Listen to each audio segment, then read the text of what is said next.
So I'm seriously working on my next spotlight. Oops, spoilers. And I figured I'd make this video real quick, even though I procrastinated it for like 2 days because I keep playing the game.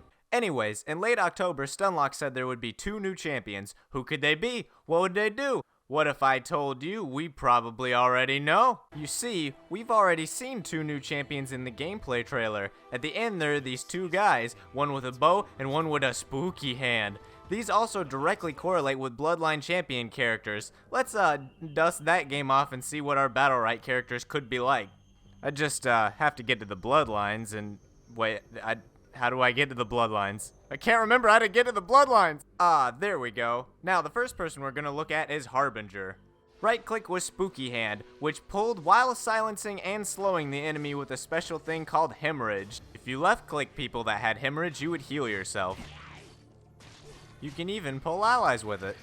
His spacebar teleported him under the ground and put Hemorrhage around wherever he came up. His Q was a ground-based AoE that did damage and healed him, and also put a dot that would do damage, slow, and heal Harbinger. This had an EX to just do more damage and self-healing, along with a silence. Other than the spooky hand, his E is what I remember the most. Harby casts a Shadow Bolt that does pretty good damage and amplifies the damage that the target takes for a few seconds. Wait. That sounds familiar. It also has an EX that does less damage but a bigger amplify. His R, which didn't cost energy in this game, turned himself or an ally immaterial and giving a move speed buff, but unable to cast abilities. If the affected person walked through an enemy, it would hurt them and inflict hemorrhage.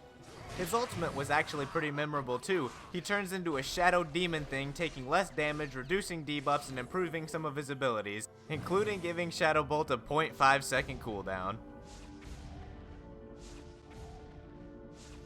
Of course, we're not going to get all this stuff, but it'll be interesting to see what Stunlock keeps and doesn't keep. I hope they keep the ultimate though, there's nothing really like that in Battlerite right now. Next we have Seeker. He shoots arrows. He shoots lots of types of arrows. That is all. Just kidding, this guy was broke as heck, and it's all because of this. His left click arrows built up stacks. At 3 stacks, you could consume the stacks to reset any of your ability cooldowns. So you just have to hit somebody with 3 left clicks and then you get a free cooldown. Right click, right click. Said right click was a piercing fire arrow that left a burny spot on the ground for a few seconds. It has an EX that's a bouncy lightning arrow that I missed once and then hit one person with. Good going, me. His spacebar does a run that knocks people back. His Q is an AoE ice arrow that starts off as an incapacitate then turns into a slow / damage over time. It also had an EX that was just a really big incapacitate. His E was an earth arrow that did damage and stole health, while it also reduced movement, speed, healing done, and damage. Oh, by the way, it stacked twice too.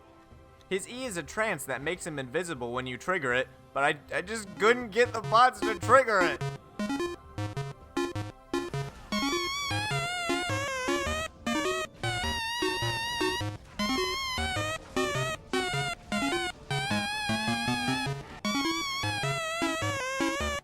They're not triggering it, but they're triggering me!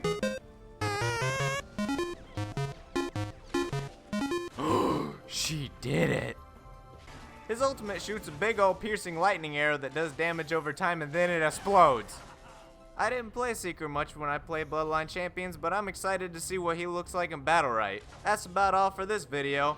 You can subscribe for more Battlerite content. You can follow me on Twitter here to suggest something that you want to see or whatever. And then, I don't know, boom.